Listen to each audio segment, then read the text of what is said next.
Good evening, friends of the creaking door. This is your host to welcome you into the inner sanctum once again. Come in.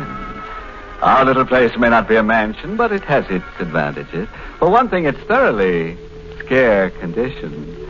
The scream pipes are always in good working order, and the rent's quite reasonable. We get a cut rate.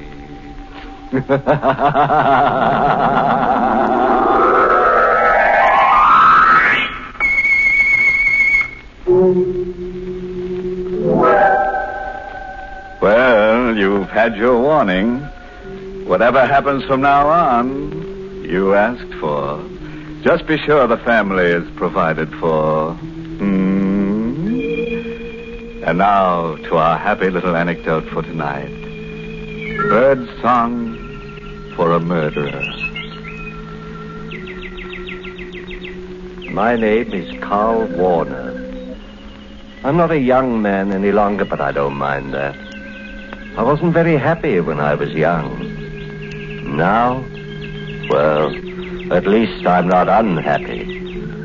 And late at night, after Elaine has gone upstairs to bed, she's my wife, and she's very pretty and younger than I am, and perhaps I made a mistake in marrying her, but, well, anyway, late at night, I go into the room where I keep the birds, and then, listening to them sing, I get as close to happiness as I can expect. I stay an hour, and then I cover their cages. And then they know it's time to sleep, and they sleep. Even on the stormiest of nights. And this was a stormy night. The birds were still, and I turned to go upstairs when someone knocked at the front door. It was late. We know very few people. We kept to ourselves, mostly Elaine and I, so I was worried a little when I opened the door. Yes? Mind if I come in, Mr. Warner? It's kind of damp out. No, of course not. You seem to know me. I do, don't I? But I don't know you. My name is Brule. Chester Brule. Oh, Chester Brule. I still don't know. Remember? It doesn't matter. What did you want? Nice place you got here. Much nicer than Cragmount. Cragmount? Cragmount Asylum for the insane. You work there? I used to work there. This is all very interesting. Funny thing happened just before I left. One of the inmates escaped. This baby was a homicidal maniac. Homicidal? Yeah, that's right. I don't see what all this has to do with me. I didn't say it had. There was one funny thing about this inmate. Was there? Loved canaries. Loved to listen to them sing. Psychiatrists at Cragmount found it very interesting. Birdsong was the only thing that kept the murderous impulses down. Mr. Warner, I'm out of work. That's too bad. You're not doing badly. Nice house, furnishings. Didn't I hear canaries singing before I come into the house? Maybe you did. So, 5,000 in the morning? No. I think yes. Otherwise, Cragmount will be happy to hear from me.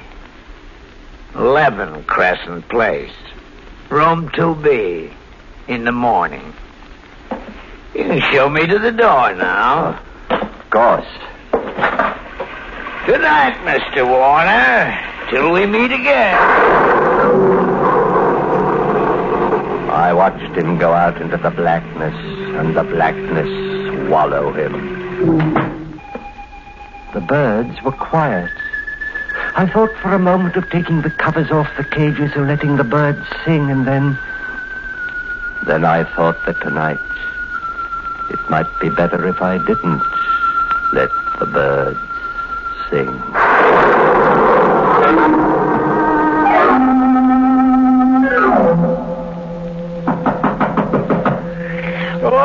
Okay. Who is... Oh, couldn't wait till morning, huh? I didn't expect it. Wait, that knife. No! I shouldn't have let it. Surprise!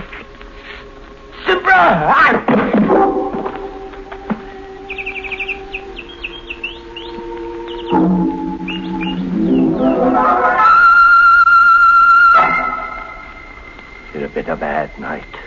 I couldn't have slept more than 2 or 3 hours. Fortunately, Elaine and I had separate rooms. And at breakfast the next morning, she was fresh and young and beautiful. Carl? Huh? Why are you staring at me in that funny way? Nothing. You really shouldn't read at meals. Oh, it's only the paper. So many exciting things happen. I can't wait till I get to them. Still... Oh, isn't that terrible? What is? A man was murdered last night. Not very far from here. Crescent Place. Crescent Place. Such an odd name. Chester Brule. Carl, your coffee cup. Sorry, I wish you wouldn't read the paper. It says that his canary... He had a canary car. Was singing when the landlady found the body. Oh, that's pathetic. Elaine, I told you not to read that paper. But, give it to darling. me. Why, Carl, you're tearing the paper up. What's the matter? I'm nervous this morning. Don't remember you ever having been like this before. I told you I was nervous. Now, look, darling. Why don't you go into the aviary? Listen to the birds for a while. You love them so, and they have such a nice effect on you. I went into the aviary as she suggested, and I listened to the birds. But it was quite a little while before I stopped trembling. Carl, Yes, dear? come into the kitchen. All right. I've been washing the breakfast dishes, darling, and found this among them. Carving knife. This isn't that funny. Besides, look at it. The blade's all covered with brown stains. I see. Sure, I washed it after dinner last night. Did you use it for anything? No, darling. Now, give it to me and I'll wash it now. Oh, I can do it. I just wondered. Oh, the door. Will you? No, you give me the knife. And you answer the door.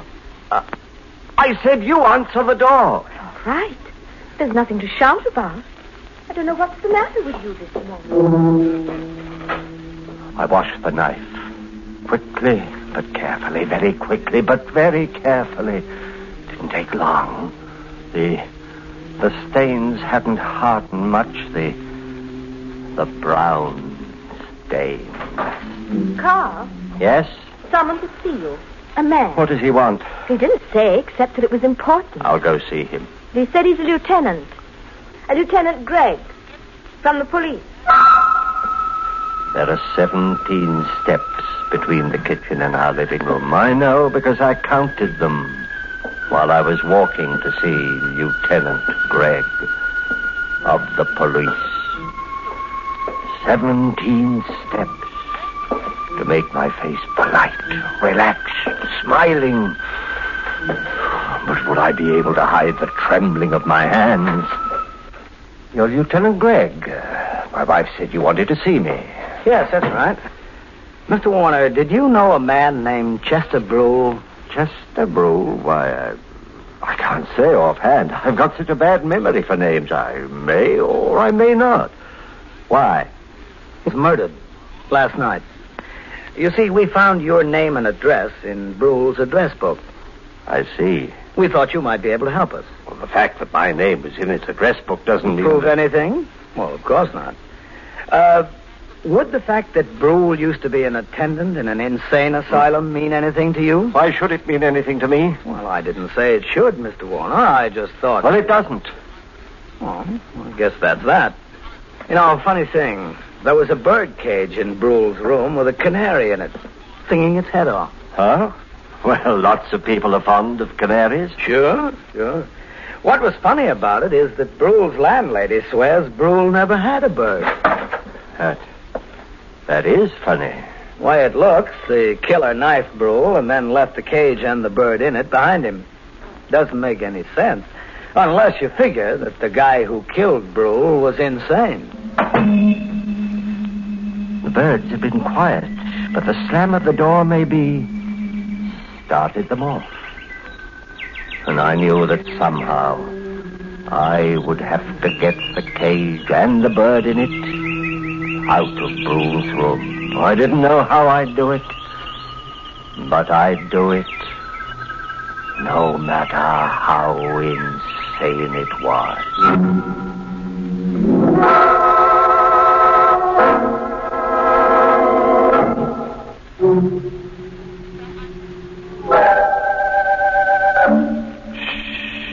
Be still.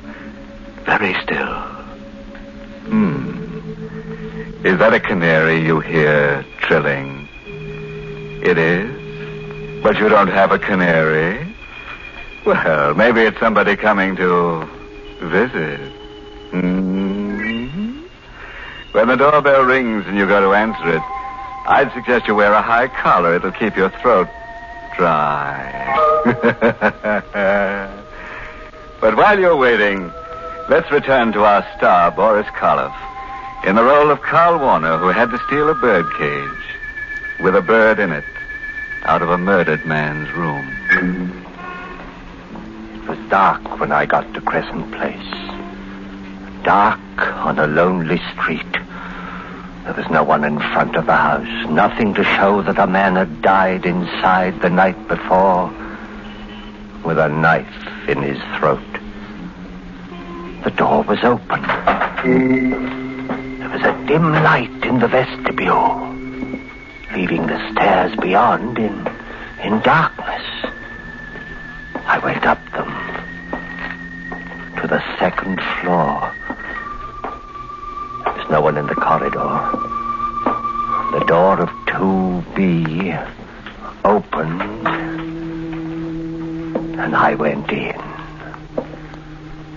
There was no light. The moon cast a pale glimmer over the room, and someone in a chair near the window. For a moment I thought it was Brule, but there was no blood. And then I realized it was a policeman in uniform, asleep. The cage was near the sleeping man. Would his sleep be sound enough? I reached out, lifted the cage, reached the door, and closed it. I was safe. Carl? Yes? Oh, I'm so glad you're home. That Lieutenant Gregg is here again. Gregg? Where? In the bird room. Why did you take him to the bird room? He asked me to. All right. Oh, Lieutenant Gregg? Oh, hello, Mr. Warner. Quite a collection of canaries you've got here. Yes, I have. Were you home all last night? Of course. This is still about Chester Brule's murder? Mm-hmm. Say, remember my mentioning I thought that the man who'd killed Brule and left the bird cage behind him must be insane? Well, you did say something of the sort. Yeah. And then there's the fact that Brule used to work with insane people. Begins to mesh, huh? Oh, I know very little about police work. I hope I'm not boring you. Anyway, it occurs to me maybe I'd better take a trip up to Cragmount. I suppose going to asylums or any place else is just part of your job. Oh, sure. Did I mention Cragmount was an asylum? Why, you must have. Yeah. Well, I'll run up there, and I wouldn't be surprised if I get all the answers. What do you think? I think I'm going to. What is it, Helene? Well, it's so late, I thought. Oh, I can take a hint, Mrs. Warner. Don't bother showing me to the door. He seems like a very nice man. Carl, stop it. What? That stare. If I didn't know you so well, I'd say you were going mad.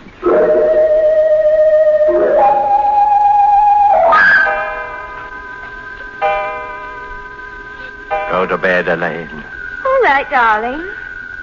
Oh, Carl, look. Look at what? Through the window, the garden. Lieutenant Gregg didn't go away. He's down there. Get away from that window. Go to bed. Not going. But he looks as if he's waiting down there for something. For what, Carl? I knew what he was waiting for. I knew I mustn't go to sleep. Things happen when you sleep. Terrible things. But I hadn't slept well the night before. Not well at all. And there'd been the strain of the day. And it was night now, and dark, still, terribly still.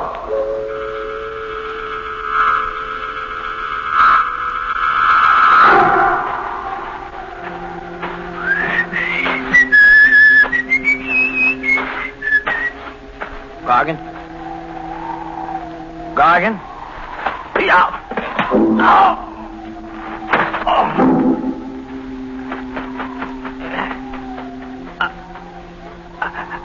I was right. Was right, only it wasn't Gargan. Oh.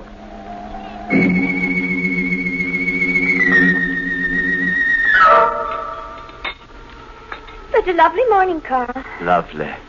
I looked for Lieutenant Gregg as soon as I got up. He wasn't in the garden anymore.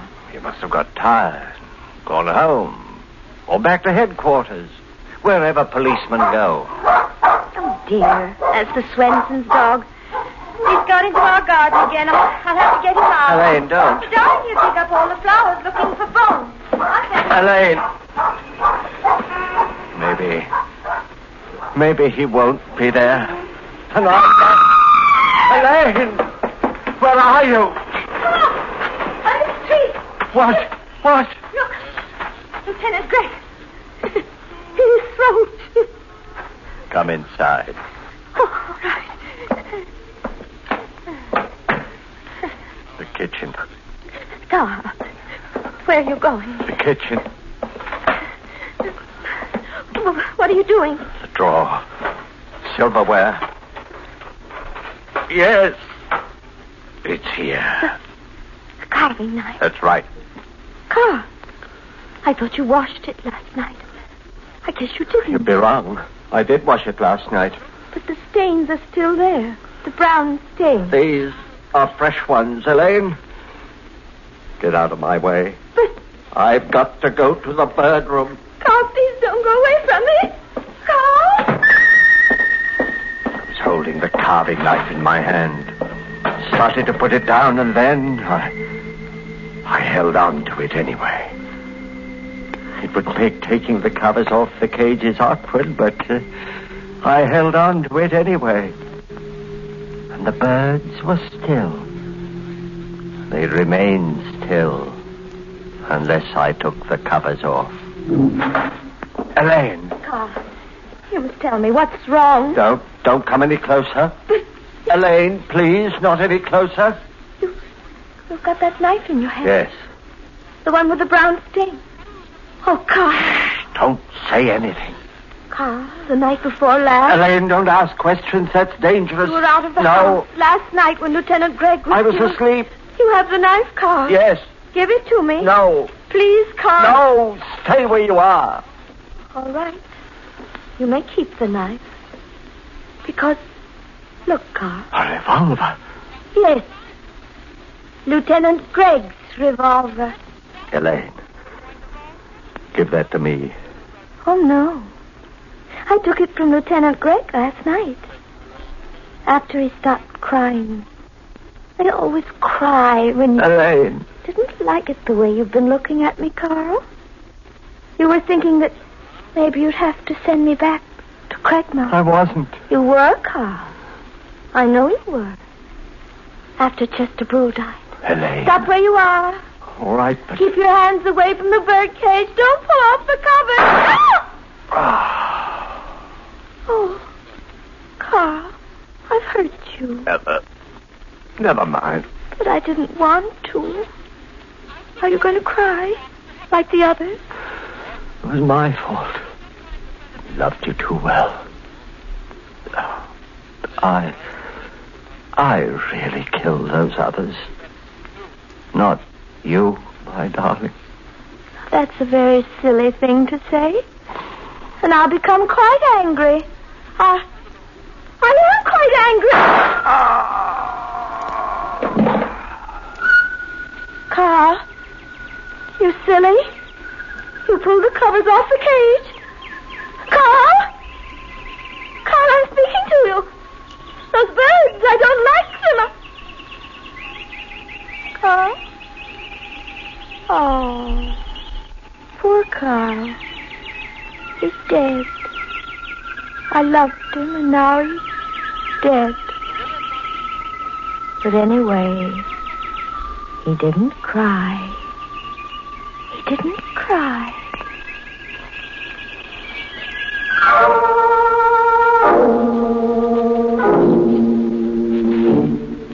Well, there it is. And so sweet. The story of a couple of lovebirds who, instead of billing and cooing, went in for killing and shooting. Of course, it was all little Elaine's idea. All Carl did was cover up. Well, friends, it's time once again to close that creaking door. Until next week at the same time, when we'll be back with a little hunk of horror. You'll be sure to listen, won't you? Until next week, then. Good night. Pleasant dreams.